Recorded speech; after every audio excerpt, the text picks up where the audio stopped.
Welcome to Offset. Larry and the Big Man. Larry Richert with Jay Caufield, two-time Stanley Cup champion and Sportsnet hockey analyst, along with Dave Ricchini, who is kind of like the Nostradamus of the group. If you say so.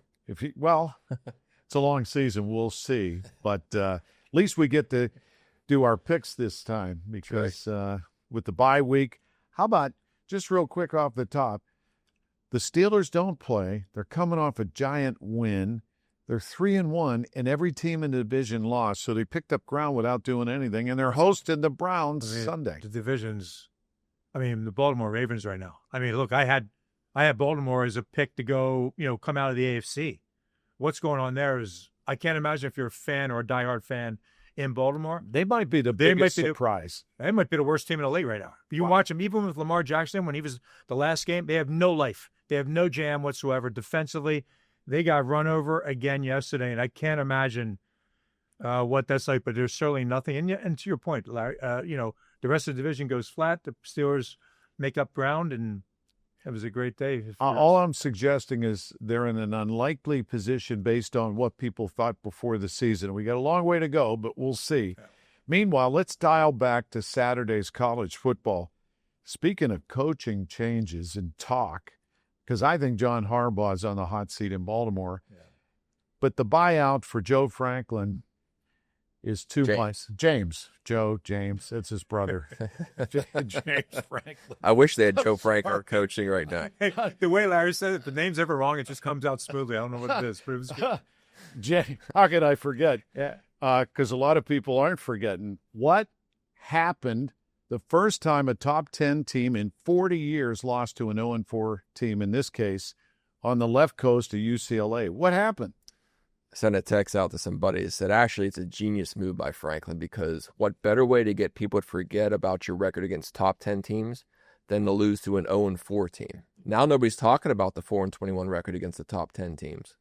That was tough to watch. The fact that they didn't possess the ball, they fumbled their first kickoff that they received, and you knew that there was an opportunity for them to come out flat after the way the Oregon game ended, and then traveling across the country to UCLA, playing in the Rose Bowl. There was an opportunity to come out flat. But to play the way they did, there's no excuse for that. If you're favored by 24 points, you're expected to win the game by at least 2 touchdowns at the very least. And Franklin said I hate his post-game press conference where he said did not handle the last week's loss well. We also making excuses. We lost some players that traveled. No, go out and win a game. You're expected. You can lose the Oregon game and you still have everything in front of you. Just win those games, win the games you should, and everything's still in front of you with Ohio State and Indiana still in the schedule. But to come out flat, and it's the defense. I've been critical of Drew Aller on this podcast so far this year. He played okay. The defense, allowing 42 points to UCLA. In their previous 4 games, UCLA scored 57 total points, and they weren't playing juggernauts. So that was disappointing. I don't know what they do. I don't know where they go from here. It's like I said, as a Penn State fan, you get past the not winning the big games, but especially this early in the season, and your only 3 wins are against teams that, would only be good wins in basketball. That's not a good look. Oh, I had 24.5 points, by the way, too, from all my head. So 24. They're 0-5. They're one of 3 teams in college football that are 0-5 against the spread this year. Yeah, it's, to me, it was a lot. I likened to, I talked about playing early in the year when you play weak teams, and it reminded me of Michigan losing to Appalachian State. I don't know how many years ago that was. We talked about that one before. I think that you play a weak schedule in the beginning. I'm not a fan of that ever. So, little cream puff games kind of thing to get by. Then they play good against, they were strong against, in certain phases of the game against Oregon. But I don't know, to me, flying out, that's the conference they're in. They have to go out west. That they don't have, I'm sure they're treated like kings when they do it too. Right? So I heard his press conference on that too. It was a long flight and whatever it might be. Well, a lot of athletes have to go. We go back and forth all the time. Right. I thought to me that was That made it intriguing over the weekend because it gave you something to watch that was really kind of impactful. You're watching what's going down. You come in any game, you're ill-prepared, or you think you're going to walk over somebody, that's what happens. And now they had a whole collective team do it. I mean, to get Walker, you talked about him giving up the yards and what they were doing. It's a tough one to take. And I look at this, and we'll get into this a little bit again, but being in the Big Ten and what that means and the money that goes back and forth, what the schools make to be in that situation. Yeah. They kind of got what they deserve. I think, again, I'm not a fan of such a weak schedule to start the year, no matter who it is.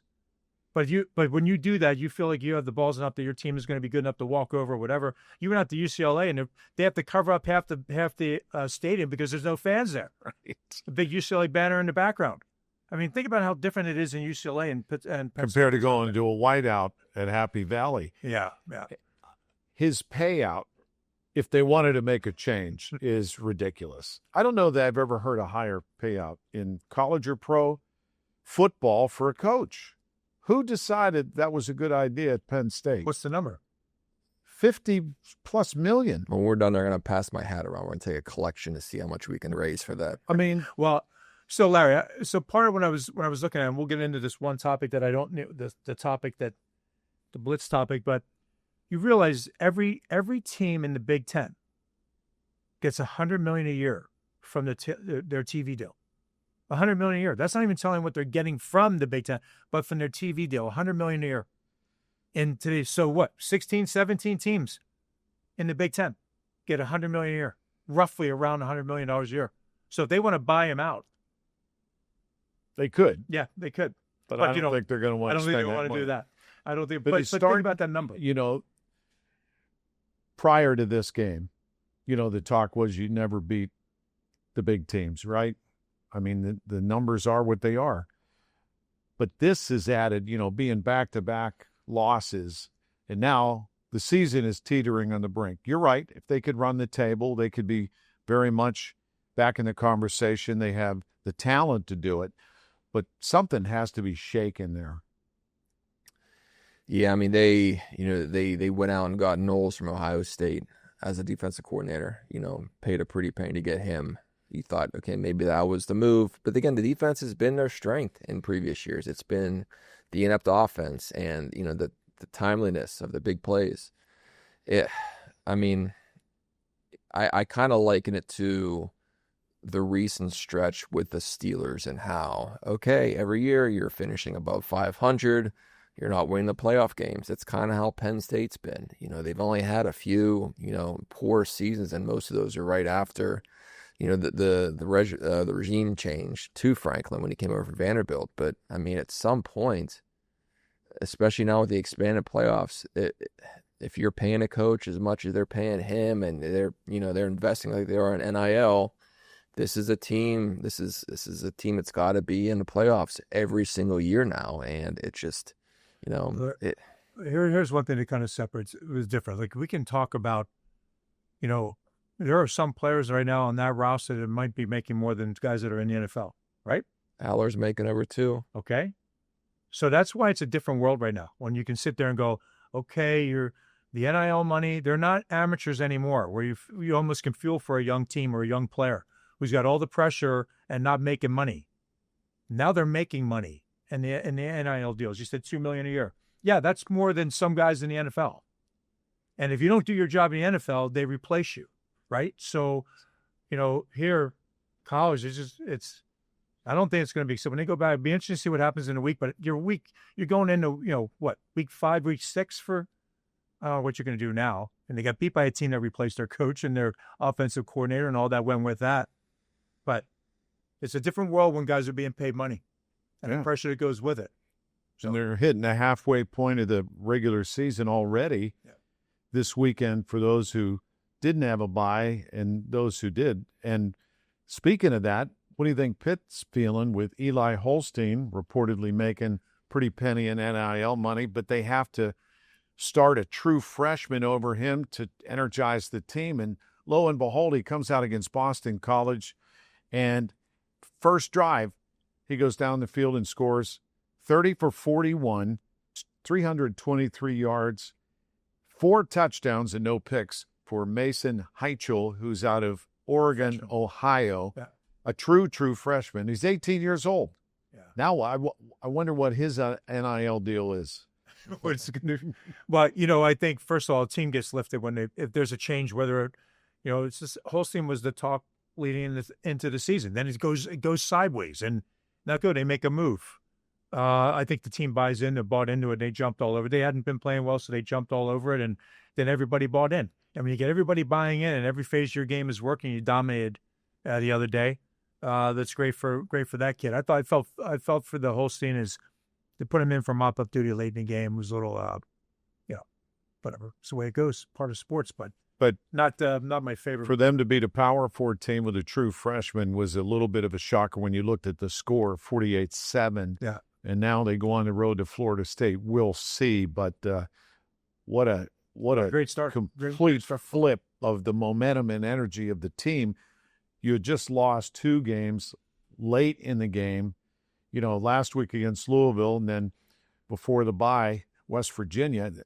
They are truly 2 plays away from being undefeated. Yep. But you are what your record is. Dave's gonna jump. By the way, I'm not the making the move. I think you had to make a move. If something it's the right time. Yeah. Something had to happen. So, and they get a young guy that comes in, true freshman, and does what he does. And again, they had a great game plan for him, and he made it all work. And again, the team in front of him, you can tell when a team is surrounding their quarter. You can feel it. You can see when everybody's all on board, and that's the way that looked to me. Plus, he did it without Desmond Reed. Did it without one of the top running backs in the country. Point, so you do it. You make the move before BC. Not it's a cupcake team, but because BC was competitive in their 4 losses, they weren't getting blown out by other teams. So he comes in. Now you get to go to Tallahassee for this week. Yeah. You don't want to do it going to Florida State, especially Florida State coming off 2 losses, 2 heartfelt losses recently to Miami. And then, Pitt finishes the year with Notre Dame at Georgia Tech versus Miami, 3 ranked teams. So I think this was a good time to do it, get him some games under his belt. His first road test is going to be a tough one against Florida State. But, yeah, when he gets Desmond Reed back, it's only going to help him. I'm looking forward to going there. I haven't been to a game at Florida State, so that should be a fun challenge. But just the atmosphere, with the horse and the Native American with the lit spear.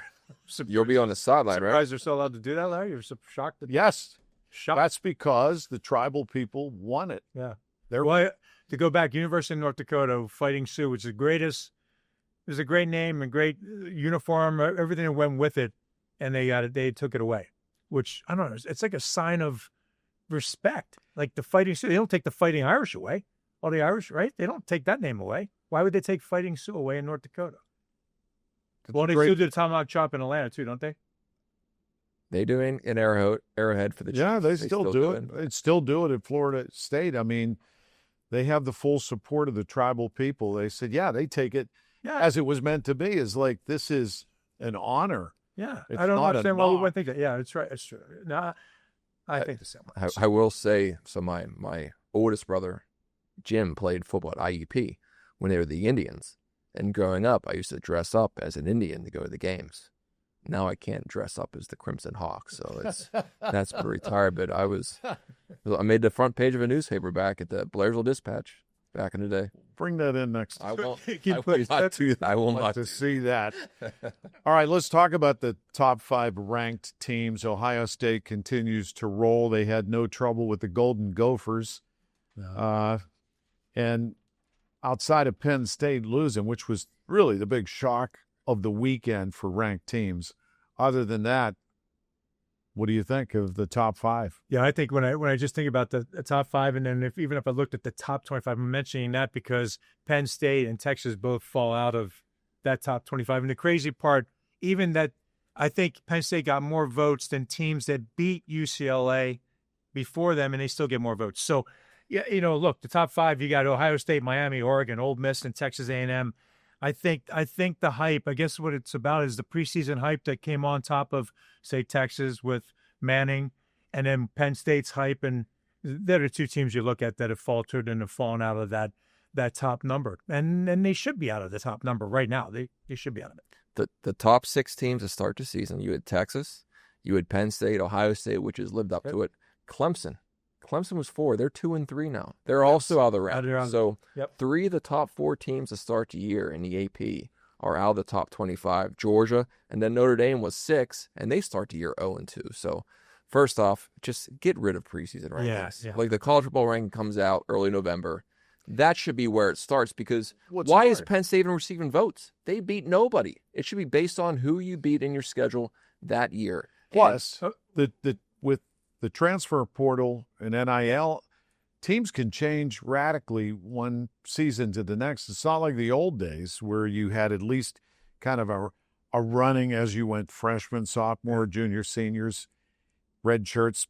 But now a team can change. Look at West Virginia. They swapped out, 70-plus players. And they lost. That's what Colorado did, right? Colorado did with Deion Sanders. It worked for a while. Yeah, yep. I look at it like I thought the same. What Dave mentioned about the schedule and week in the beginning, I understand given chances, and we talked about that a couple shows ago. But the idea that with the playoff system now, like if you lost a game before, now it's trouble for you maybe the rest of the year, like to get into a chance for a national champion. Now you still can find yourself into a playoff format, whatever it is, and find a way to still make it happen. Loading up with 3 really bad opponents to start, well, I'll never be. We don't agree with that. But I found it interesting when I was looking at the top 25. The SEC of the top 25, SEC has 9 of the top 25. The Big Ten has 5. Then you went to the ACC with 4. The Big 12 with 4. So dominated again by SEC teams that, it's always a talk. And that's no Texas. That's not and Texas, right. So, I think it still, as it plays out, Ohio State is the one. And what's Penn State got coming up? Northwestern this week. And like I said, November 1st and 8th, that's at Ohio State, and then home against Indiana, which, Indiana's really strong. Didn't you say the top Heisman candidate is the Indiana quarterback? So to start the year, Arch Manning was the favorite, and then Clay Klubnik from Clemson was the second. They're completely off the map. Dante Moore now from Oregon is up there as one of the favorites. And they have Fernando Mendoza, who was a transfer from California. Again, talk about NIL money. He started the year, he was 60-1. Now he's 14-1. He's the 5th best odds to win the Heisman.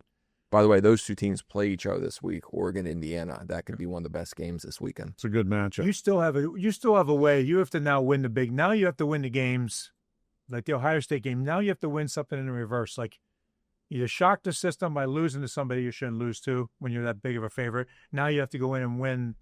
That's what's happening. Right? If they went out, they're in the playoffs. They're just like Notre Dame. Notre Dame started 0-2.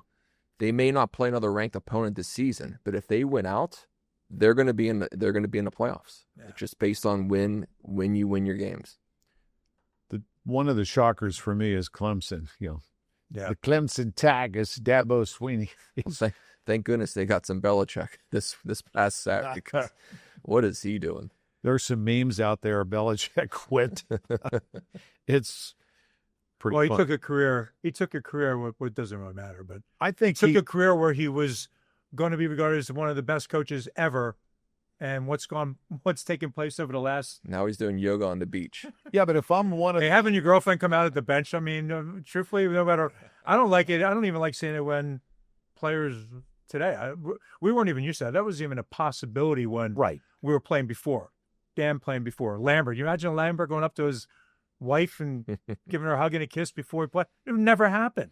So now it's a different world. We understand that. But Bill, on the sideline, I can't believe UNC even bought into that. That's what they were going to do and went down that path with that. To me, clearly he thought, I'm going to walk into college football and this is going to be easy. You know who's loving this? All the other coaches.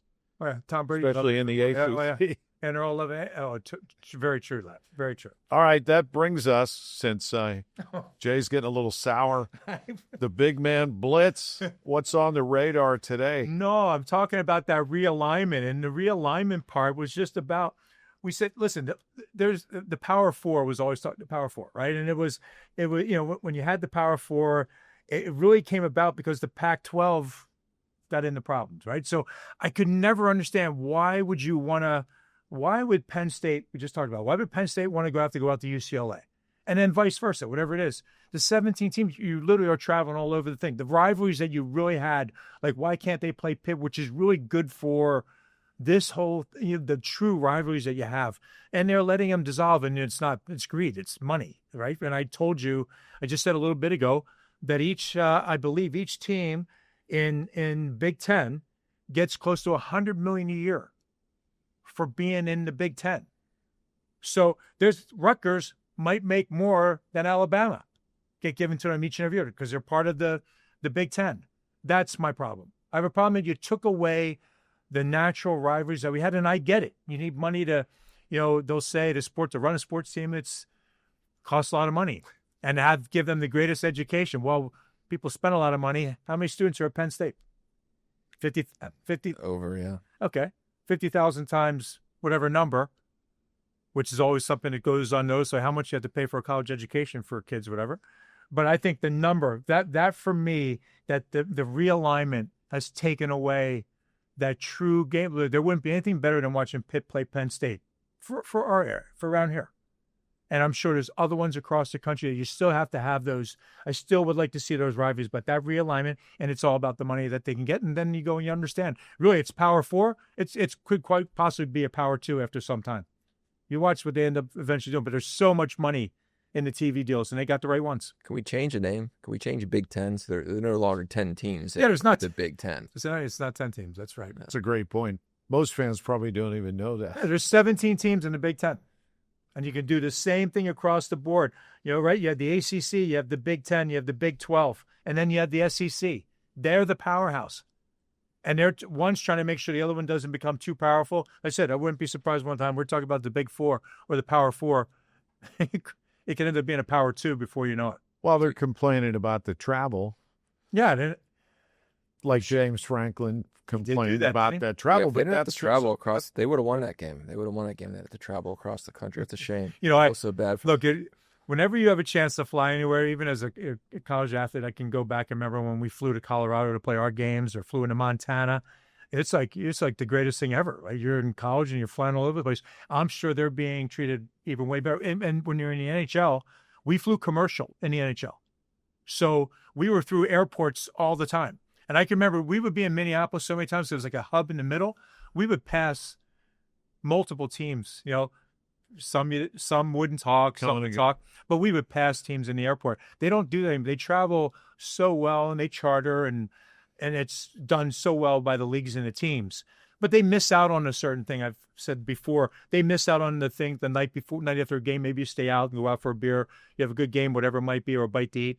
They don't have that as much as we used to have because we were always didn't fly back. If we went to Philly on a Thursday game, we went Wednesday and came home came home Friday. So we always had a night out after a game. Teams are missing out on that. Yeah, in football, you get on the charter, you fly into the town. For those that don't know, they have all the food you could possibly ever want for the players going into the plane, right? Yeah. Chick-fil-A and all kind of sandwiches. A lot of Uncrustables are on those. That's right. A lot of Uncrustables. I was on the Guardians charter this summer. Yeah, you eat and drink like a king. You get there, the buses get police escort to the hotel. Yeah. Their evening is laid out, including a movie in many cases, depending on, it's so detailed. Well, all flights have movies now, Larry. When's the last No, this is at the hotel. They watch a team movie. There's like these iPads and you can get all this free Wi-Fi. I'll teach you off. Show me how to use that technology. And then in football, to your point, right after the game, you're back on the bus, you go straight to the airport and you fly home. So there's not that downtime on the road, which can be good because sometimes on the road, boys will be boys. Can I ask one follow-up about the conference real quick, Jay and Larry? So when Big Ten expanded, they got Rutgers. They said we want to get that imprint in New York City, which New York City doesn't care about Rutgers. Right. And then they got Maryland because they wanted the D.C. area to improve recruiting. Now they go and get the UCLAs and the U.S. Do you think that helps? Like if you're recruiting somebody from California, hey, you get to play against these schools. No, I don't. I don't. There's BS. schools if you're a blue chipper and you're whatever sport you're in, if you're the one that they really want, no, I don't think that it's to me that's what I mentioned. I mentioned those teams get more money annually than what Alabama probably gets, right? Because the numbers are stepped down. Big Ten gets the most, so it's kind of wild, right? That they all jump, or UCLA and USC leaving Pac-12. out west. Yeah, Pac-12 and coming over here. Yeah, I don't know. So there you go. That's my beef. All right, that's the big man blitz. Yeah. Now on to Week 5 in the National Football League. Steelers host the Browns on Sunday. After their bye week, they're sitting pretty at 3-1 in the AFC North. All three teams lost last Sunday, including a heartbreaker for the Browns against the Vikings in London with 25 seconds left after they led most of the second half. Yeah. Those people in Cleveland, think about just their quarterback room in the last season and a half. Then they lose. Now they got to come to Pittsburgh. If they could beat the Steelers in Pittsburgh, this would be their season because they're not going anywhere. Well, you think about Baker. I still go back to Baker Mayfield. You had Baker Mayfield He's a gamer. willing his team into where they're at right now, and then they're completely behind him. So you had him in Cleveland. I think there's probably 10 quarterbacks that have been after him, right? Roughly, so to your point, Larry. I thought with that Gabriel going into the game the other day, there's another team that got behind him and being behind center. So they kind of responded to him. They did. So he played a solid game. They kept it simple for him too. The running game was good. Dave will get into that even a little bit more. But they played a good game the other night. Cleveland did. They deserved probably a better fate. But maybe they found something with this Gabriel kid. But it's a sideshow the whole time with Cleveland. We're jumping on that a little bit, but it is with all the quarterbacks. Now you've got, Sanders on the side, who's third string, and he's miming interviews and things like this. What was that? You know what I heard? The greatest line I heard. I don't know whether it was, what I'm trying to think who it was. Ex-coach said, "Why are they even interviewing a third string quarterback anyway? Like, Right. Why is he being interviewed?" Because he put himself in that Yeah, position. yeah. Or did a reporter seek him out, though? Well, sure they did. Yeah. So, not to defend reporters, but to say their job is to find a story, no matter who they're working for. And if they're professionals, they're not always going to go, write what everybody else is going to write. They're looking for an edge. How am I going to get a story? So, Shedeur Sanders provides an opportunity because, in this case, he didn't say anything. But for those that don't know, when he found out he wasn't going to start over this rookie, he's a rookie too, right? They interview him. He's going like this. So he's literally miming the words and smiling, and they're all standing there. And what's crazy is they keep asking him questions. Yeah. Did you see him? I did see it. I saw the same thing. What are they doing over there? Deshaun Watson, that whole disaster and all the money. Think of all the money. So he's coming back too, by the way. He's on his way back to be part of the quarterback room. He didn't make much of a difference when he was in last year. No. But Cleveland, Steelers, let's do our predictions now, and then we can talk about some of the other highlights from Week 5.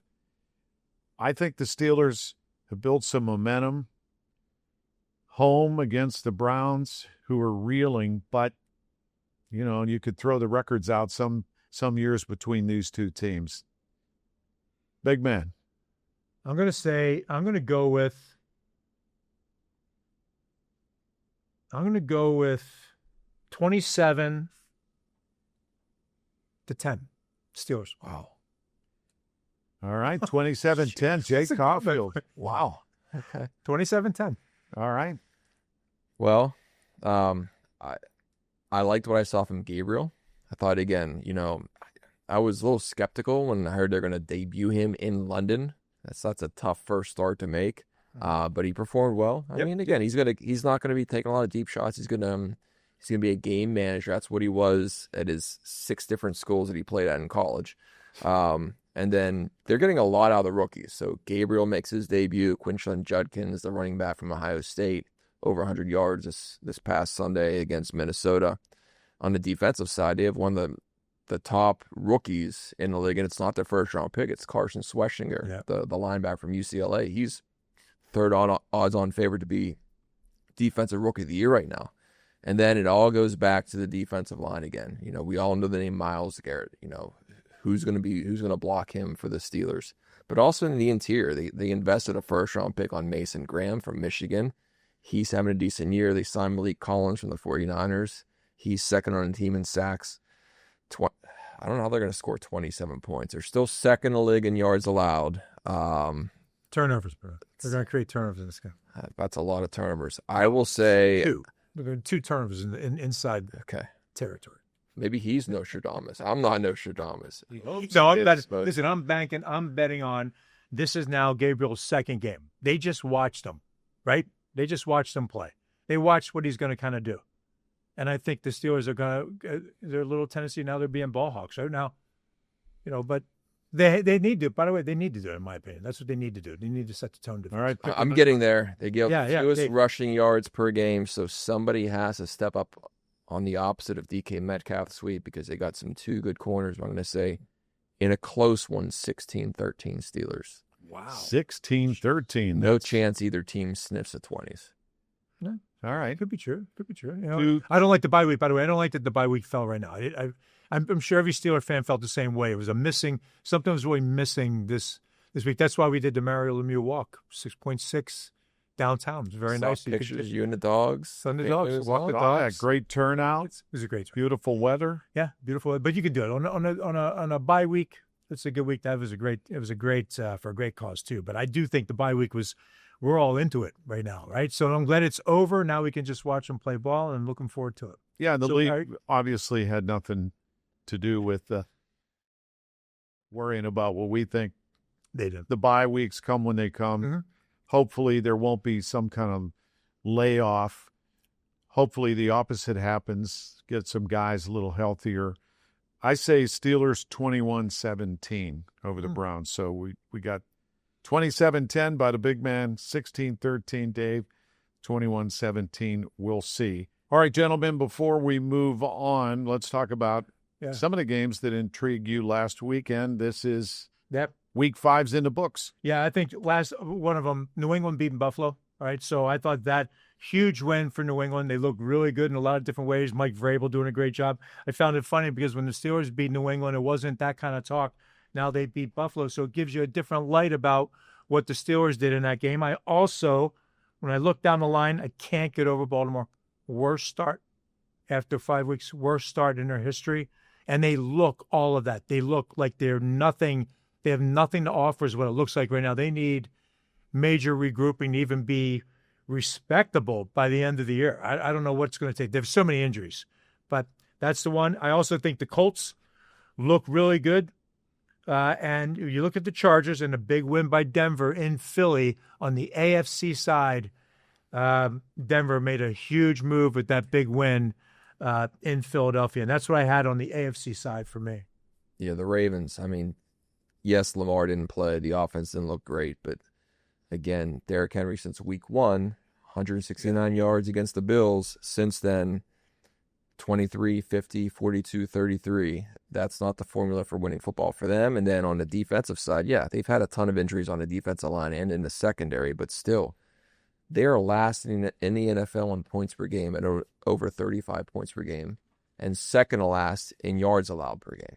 Next to only Dallas. So that's just, I mean, that's not the Baltimore team we're used to seeing where it's, you go and you're trying to grind out a victory. So we'll see how they rebound. Harbaugh said they're going to keep the defensive coordinator. We'll see what happens there. The Eagles one, I don't get. I mean, no, I will give the Broncos a lot of credit. I thought Sean Payton going for 2, 7.5 minutes left in the fourth quarter to take the lead.